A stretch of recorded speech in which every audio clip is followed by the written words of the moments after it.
Halo, halo, senang sekali di hari libur ini, hari Ahad, kita ketemu di Rocky Gerung Official seperti biasa. Dan kemarin ada beberapa peristiwa yang cukup menarik. Nanti kita bahas dua-duanya ya. Ada um, Formula E yang berhasil sukses dihadiri oleh Jokowi, Puan, dan juga Bang Satyo. Dan ada juga ada peristiwa politik ya. Ini silaturahmi nasional tiga partai ya, ini Koalisi Indonesia Bersatu, Golkar, P3 dan PAN. Yang menarik itu dihadiri oleh Luhut, dan saya nggak paham urusannya apa kok dihadiri oleh Projo. Projo, nah ini saya kira kita bahas itu dulu deh, Bung Rocky ini. Coba bagaimana kita membacanya ini?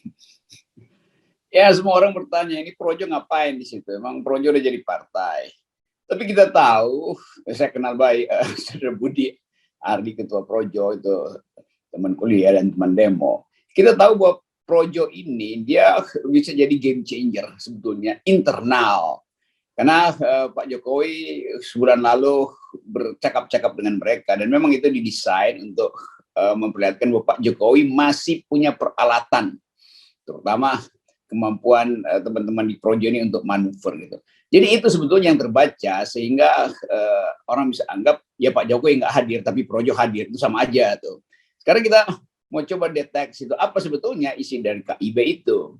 Tentu orang melihat bahwa ada Pak Luhut di situ dan tokoh-tokoh Golkar, Pak Abu Rizal Bakri. Jadi orang tetap lihat itu adalah nakodanya adalah Golkar. Mau kemana? Yang dua ini kan cuma ngikut aja nih, PAN sama P3 tuh. Jadi tetap elit politik sekarang muncul untuk melihat peluang. Nah, kalau kita bayangkan misalnya di awal Pak Erlangga tampil dengan disiplin partai yang kuat, mengatakan bahwa ini ada poros baru nih, koalisi Indonesia Bersatu, itu namanya koalisi Indonesia Bersatu. Lalu orang berpikir bahwa ini koalisi yang pasti upaya untuk ambil jalur baru, jalur ketiga misalnya. Tetapi baru seminggu kemudian kelihatannya komorbid tokoh-tokoh ini dibaca oleh Pak Jokowi. Lalu muncul keterangan baru bahwa enggak, kami bukan ingin mencari alternatif, kami, ini Pak Erlangga yang katakan, kami ingin justru melanjutkan proyek-proyek atau program-program Pak Jokowi itu. Jadi terlihat bahwa ini akhirnya harus tunduk juga pada kepentingan Presiden Jokowi itu. Nah, karena itu kita lihat tadi Projo pasti disuruh Pak Jokowi untuk amat-amati deh, ini mau ngapain sih orang-orang ini. Kan itu sebetulnya tuh, kalau nggak kan nggak mungkin ada Projo di situ, buat apa. Jadi lebih tepat Projo itu adalah proksinya Jokowi di dalam KIB ini, Koalisi Indonesia Bersatu ini.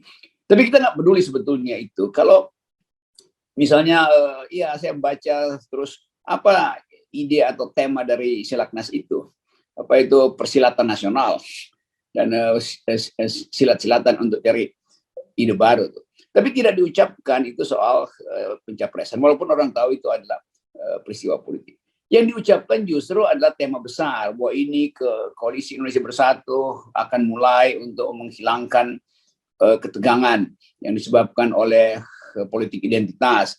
Lalu diterangkan oleh Pak Erlangga, juga Pak Ketua PAN, Bang Jul mengatakan, ya kita semua ingin agar supaya Indonesia tidak lagi tawuran, kira-kira begitu, dikuatkan lagi oleh Soeharto. Jadi sebetulnya ini ide sekedar untuk memperlihatkan bahwa ada kekuatan baru. Dengan tema bagus juga, jangan ada persaingan politik yang habis-habisan. Karena itu muncul istilah ya mesti ada lebih dari 2 calon. Jadi sebetulnya ini KIB cemas terhadap 2 calon yang udah kira-kira positioning hari ini kan. Ada kubu Prabowo, ada kubu Yusuf Kala. Tapi sebetulnya intinya kan ada pada konsep 20%. Jadi kalau 20% itu resultat dipasang, itu tetap aja terjadi dua blocking itu kan.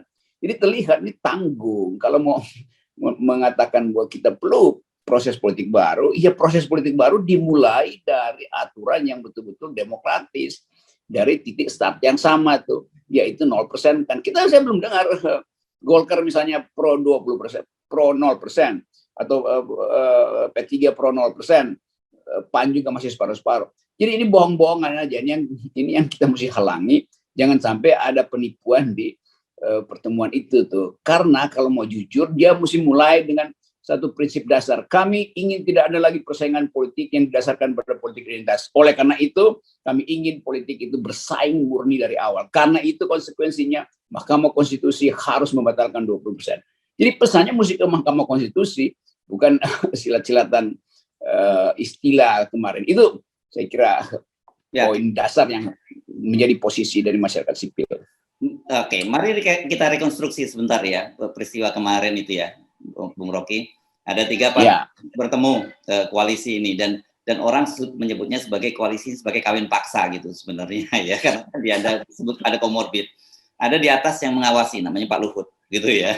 Di bawah ada Projo kan gitu. Dan kemudian kita ingat ketika dalam pertemuan di Magelang di Borobudur kemarin kan Pak Jokowi yang tadinya Projo ini bersiap-siap untuk deklarasi Ganjar tiba-tiba diingatkan oleh Pak Jokowi untuk ojo ke susu. Ya, jadi orang kemudian sampai pada kesimpulan ya ini Pak Jokowi apapun caranya kelihatannya bakal maju lagi untuk 3 periode. Ya itu akhirnya Silaknas di Senayan kemarin itu sinyal bahwa oke, ini komorbid ini kan nggak punya determinasi sebetulnya kan dengan mudah Pak Jokowi bilang mau ngapain sih kalian tuh, mending dukung saya aja tuh. Jadi sinyal itu yang diajukan supaya terlihat bahwa Pak Jokowi masih menguasai politik. Jadi semua ini adalah proksinya Jokowi aja, tadi saya terangkan itu. Apalagi Pak Luhut tentu ingin agar supaya ada kepastian bahwa rejim Jokowi itu tidak batal di 2024 siapapun nanti penggantinya tuh, supaya aman lah transaksi bisnis,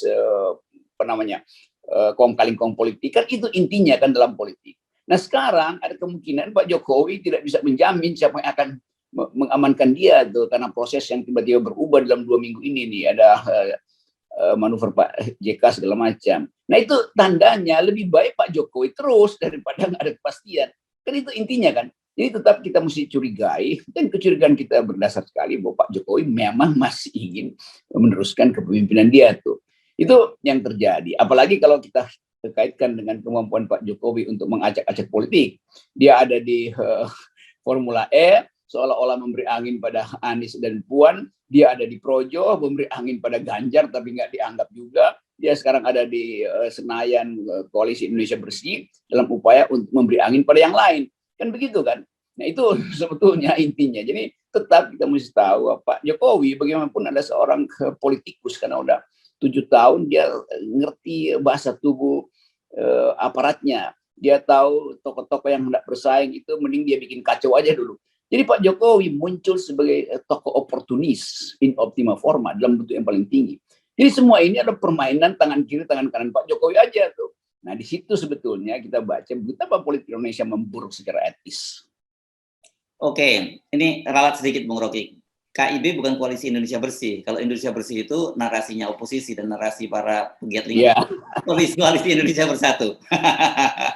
Oke, nah ini saya mau kaitkan meskipun itu di bawah permukaan, karena saya membaca ada statement dari Sekjen PAN ini yang menyatakan bahwa Koalisi Indonesia Bersatu ini akan segera mengumumkan nama calon presiden. Kata dia, jangan seperti biasanya nanti menjelang Pilpres baru diumumkan, dan kelihatannya mereka akan segera mengumumkan siapa namanya. Itu pernyataan Sekjen. Tapi di satu sisi kita melihat satu fakta yang di bawah permukaan, bahwa ini sebetulnya mudah sekali terancam bubar. Kenapa? Karena Zulkifli Hasan misalnya kita ketahui dalam Formula E memerintahkan untuk memborong tiket ke DPRD DKI. Padahal kan mereka ini sebenarnya jujur aja pengen menyabot ya, kalau dari Jokowi dan gengnya ini kan ingin menyabot Formula E. Iya, itu kalau Pak Sekjen PAN yang ngomong itu mungkin pesannya bukan ke rakyat, pesannya ke ketua umumnya sendiri tuh. Jadi sebetulnya terlihat bahwa ya di PAN sendiri kan faksinya macam-macam itu. Jadi memang di depan itu ada Pak Zul, tapi sinyal Pak Zul kan sinyal yang mencari selamat, bukan sinyal kejujuran tuh, karena soal-soal komorbid tadi itu. Jadi kita membaca politik dalam upaya untuk memastikan ini orang-orang ini ya, kejujurannya itu datang untuk menyelamatkan bangsa atau segera untuk menyelamatkan partainya, karena lagi bermasalah secara elektabilitas, lagi sprindiknya bisa dikeluarkan setiap saat segala macam. Jadi tetap proksi Jokowi yang akan mengatur itu. Nah itu sebetulnya pertanda bahwa Pak Jokowi memang lagi kasakusuk. Jadi kecemasan di istana terbaca pada berantakannya opini publik yang disebabkan oleh statement-statement yang saling bertabrakan. Jadi udah pasti PAN akan main juga di wilayahnya Anies, dan PAN akan main di wilayahnya Projo, karena PAN itu ya layangan putus. Kalau dia layangan beneran kan dia sendirian aja kan. Jadi koalisi ini memang menandakan ini pasien-pasien komorbid bersatu untuk nyari dokter spesialis, padahal sebetulnya dokter bilang kalian udah nggak bisa, kalian ya udah masuk karantina aja kan. Dan itu yang dibaca dengan baik oleh Pak Jokowi. Pak Jokowi tahu semua ini. Dia sebagai presiden yang sudah malang melintang dalam banyak pertemuan, dia tahulah siapa ingin apa dan untuk apa. Nah karena itu dia mainin aja. Nah karena itu bagi saya ini semuanya adalah ya mainan presiden aja di hari-hari terakhir beliau. Tapi kalau kita baca statistik dunia tentang ekonomi, tentang kerusakan ya fasilitas ekonomi dunia sedang hancur, ya, manuver Pak Jokowi juga itu akan digulung oleh badai kesulitan ekonomi dunia yang akan masuk ke Indonesia. Jadi ada dua hal sebetulnya yang gagal dibayangkan, yaitu apapun manuver politik orang nggak percaya itu. Kenapa? Karena setiap upaya politik untuk menghasilkan pemimpin yang baru tanpa melalui threshold 0% itu artinya transaksi aja isinya. Dan publik ngerti itu sekarang bahwa ini transaksi, yang sana transaksi, yang terjadi di Ancol transaksi, yang terjadi di Senayan transaksi, macam-macam. Jadi udah terjadi satu kimia baru bahwa publik tidak lagi peduli dengan manuver-manuver itu. Ya, satu lagi nih tadi PAN ya, sekarang kita bahas P3. Kalau Golkar itu urusannya beda lah ya.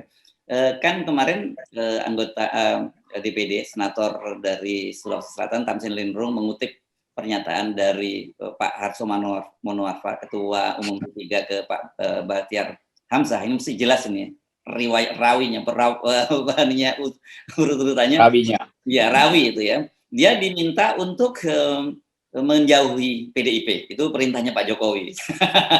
Nah, ini kan ini makin seru dong kalau udah mulai masuk ke sini.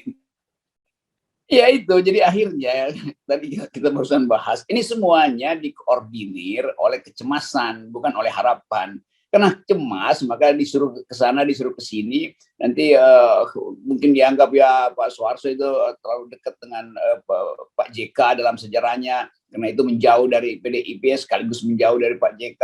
Jadi soal-soal semacam itu yang membuat kita ingin melihat pemilu itu dipercepat aja tuh, karena konfrontasinya akan berlanjut. Pak JK bagaimanapun punya kemampuan untuk mengintip keretakan di kabinet. Jadi sebetulnya kalau kita lihat dari atas, ini kucing-kucingan di kamar yang sama sebetulnya kan. Jadi begitu yang terjadi itu. Oke, sekarang mari kita hitung kalkulasinya, Bung Rocky ya. Kalau kendaraan ini katakanlah kita pasti menempatkan dugaan pertama ini tetap 3 periode akan digunakan oleh Pak Jokowi. Itu baru setelah nanti kita bahas soal ini, kita membahas kemungkinan yang diusung adalah proksinya Pak Jokowi, yakni Ganjar. Nah, bagaimana kalkulasinya? Karena bagaimanapun juga partai-partai politik besar, termasuk dalam hal ini PDIP, juga Nasdem, dan juga bahkan Gerindra sebenarnya sudah menutup pintu untuk dilakukan amandemen Undang-Undang Dasar 45. Dari mana pintu masuknya sehingga Pak Jokowi bisa manfaatkan kendaraan ini untuk beliau sendiri? Itu yang lagi dikerat-kerat oleh tikus-tikus ini kan. Kan Pak Jokowi akhirnya tahu bahwa udah Ganjar itu udah final, itu PDIP nggak akan terima lagi itu. Nah, PDIP tentu kirim sinyal, mending berpikir yang lain lah Pak Jokowi. Pak Jokowi juga sebagai orang yang pragmatis, apalagi oportunis, tahu soal itu tuh. Jadi lubang terakhir yang bisa dimasuki oleh tikus-tikus ini adalah gerilya di MPR nanti itu dalam upaya untuk mengubah konstitusi itu. Nah di situ kita mau lihat siapa yang akan jadi bumper di situ. Satu-satunya adalah DPD yang sampai saat ini masih kekeh untuk tidak mengolah isu 3 periode itu tuh. Karena Pak Lanyala kelihatannya udah final dan dibantu oleh DPD yang berpikirnya tajam itu, Pak Tamsil Lindrung segala macam, berupaya di situ. Jadi medan pertarungan nanti mungkin pindah di dalam negosiasi di MPR nanti. Nah kita tunggu nanti sidang MPR kan mesti diucapkan sejak sekarang apa agendanya itu. Jadi kelihatannya manuver ini juga untuk tukar tambah dengan DPD. Jadi kita ingin perkuat DPD, jangan sampai ikut di dalam kucing-kucingan di kamar yang sama. Kemarin saya tadi malam masih bertemu dengan DPD, juga ada Pak Lanyala, karena di Solo nanti akan ada pertemuan untuk membahas masa depan bangsa, bukan masa depan capres. Dan Pak Lanyala kasih sinyal kuat bahwa dia akan berjuang untuk menahan 3 periode di sidang MPR nanti dari fraksi DPD. Tapi sekali lagi politik itu selalu bisa batal karena ya peras memeras di antara mereka. Pak Luhut tahu apa komorbid dari 3 partai itu, dan 3 partai itu tahu apa komorbid Pak Luhut. Dua-duanya diketahui oleh Pak Jokowi. Kalian itu komorbid semua tuh. Masyarakat sipil tahu Jokowi punya komorbid tuh dalam soal potensi konflik kepentingan di dalam keluarganya tuh. Jadi kekacauan ini yang sering saya katakan, ya kita nonton kekacauan, kita nggak akan nonton penyelesaian. Karena itu bagi buruh, mahasiswa itu agenda kekuasaan itu adalah agenda yang bobrok. Maka di banyak tempat sekarang ada konsolidasi mahasiswa, konsolidasi buruh, konsolidasi LSM. Jadi kita sambut aja bagian itu. Dan FNN ada bagian dari masyarakat sipil. Kita hanya bisa menganalisis, tapi kalau diminta untuk membuat pilihan, tentu kita berpihak pada mereka yang tidak terlibat di dalam kucing-kucingan di kamar istana. Ya. Jadi artinya sebenarnya ini jelas dengan pertemuan-pertemuan ini, dengan Silaknas ini, mereka pasti fix akan menghalangi upaya PT 20% ya, judicial review PT 20% pasti akan dihalangi karena mereka ingin tiket itu hanya beredar di tangan mereka saja. Ya itu. Jadi lebih baik rumuskan, ini orang-orang yang nggak ingin demokrasi itu dimulai di titik awal. Mereka kan transaksi aja di bawah meja, di kamar yang sama tuh di antara mereka. Jadi koalisi busuk sebetulnya. Dari segi demokrasi, ini koalisi busuk Indonesia. Koalisi Indonesia busuk, KIB Bung singkatannya. Jadi busuknya mesti di tengah. Koalisi Indonesia berantakan namanya tuh. Koalisi Indonesia berantakan.